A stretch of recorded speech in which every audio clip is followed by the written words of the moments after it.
Do you remember what I wanted to tell you yesterday? As I was leaving, I said that if I came today, I'd tell you who killed Lizaveta.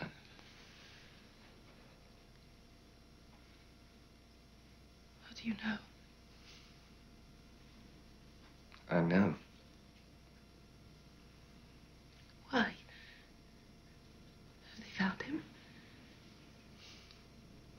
No. They haven't. So how can you know?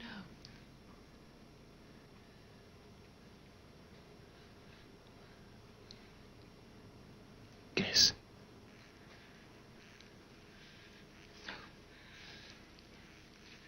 Take a good look.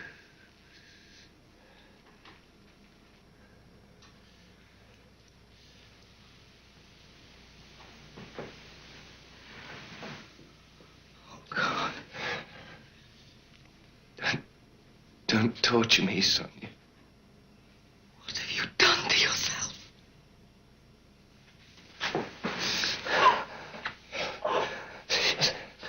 You're so strange, embracing and kissing me when I've told you that. You don't know what you're doing.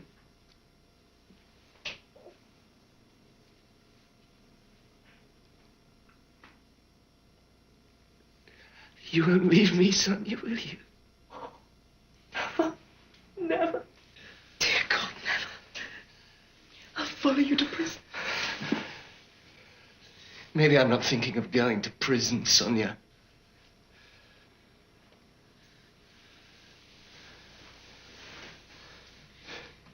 How could you? How could you, a man like you, do a thing like that? I wanted to commit a robbery. For God's sake, stop it, Sonia. Can't you see I've killed myself, not the old hag?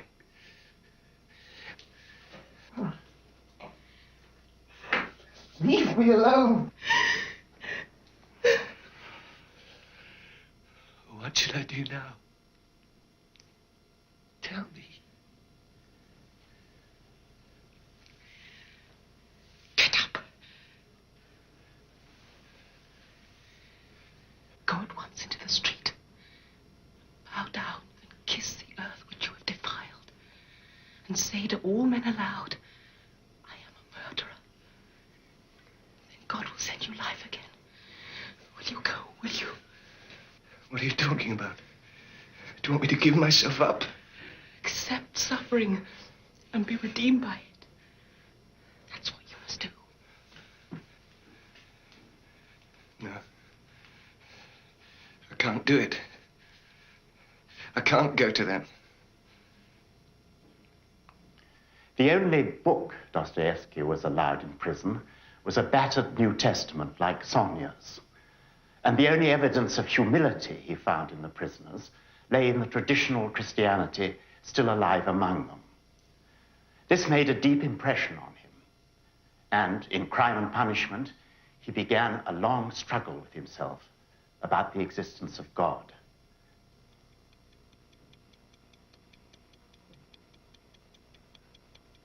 When Dostoevsky died in 1881, he'd given us The Idiot, The Possessed, and The Brothers Karamazov, as well as Crime and Punishment. He'd also become engaged in a running battle against the complacent bourgeois spirit of Europe and all Western-inspired ideas of the ordering of society, both capitalist and socialist. Against these, he promoted a mystical Russian idea of brotherhood, togetherness, founded on the sublime Christian virtues of love and self-sacrifice. Accept suffering, Sonia says to Raskolnikov. Accept suffering and be redeemed by it. We're touching something crucial here in Dostoevsky's fiction, the redemptive power of suffering. And those who don't like Dostoevsky often say, what's so good about suffering? Suffering lowers, suffering destroys. And indeed, they have only to point to any of the big books to say that from crust to core, they're saturated in suffering. Well, Dostoevsky thought that suffering and love are intertwined in our human solidarity. Suffering because we are all guilty in relation to each other.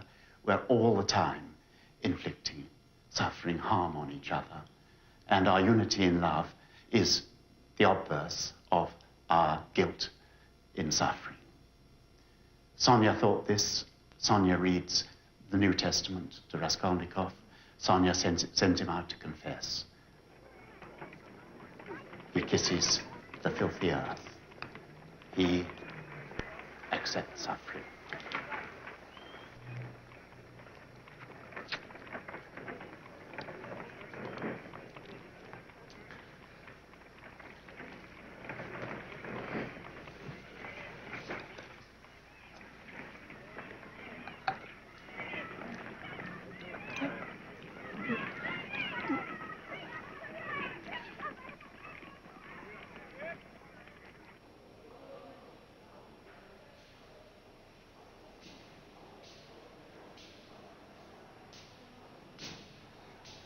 Sonia and love broke him, wrote Dostoevsky in his notebooks. Raskolnikov has proved himself weak in his attempt to stand alone. He's exiled himself from his own humanity. Only through confession and accepting the consequences of that confession can he find his way back to himself and rejoin the human family.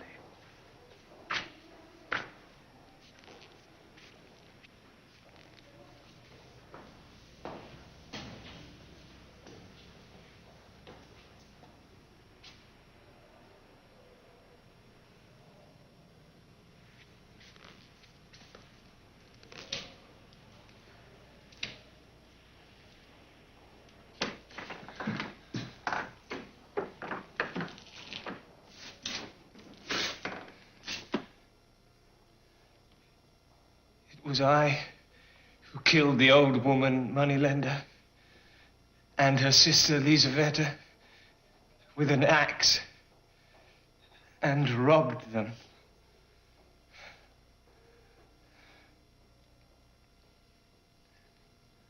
It has taken Raskolnikov hundreds of pages to find these simple words of confession. Pages written, remember, in 1866, the middle of Queen Victoria's reign. And yet the pages of the novel, challenge Victorian assumptions to the very root.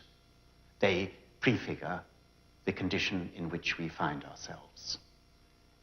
The external conditions of urban decay, squalor, false neighborhood, crowding but no neighbors, interior calamities of narcissism, of despair, of the deep, deep radical boredom, of aggression, senseless violence. Indeed, you can sometimes switch, or you feel you can switch aggression and boredom, as if they were interchangeable. And all this delivered with unremitting stress, the stress of great art. I think it's a touch of Dostoevsky's genius at its most piercing that the punishment of the murderer should begin on the very first page of the novel with his first promptings towards the murder. His punishment in everything except its public aspect. Equally the purest Dostoevsky. The paradox that the regeneration of the criminal begins with that public punishment. In a word, the House of the Dead is the place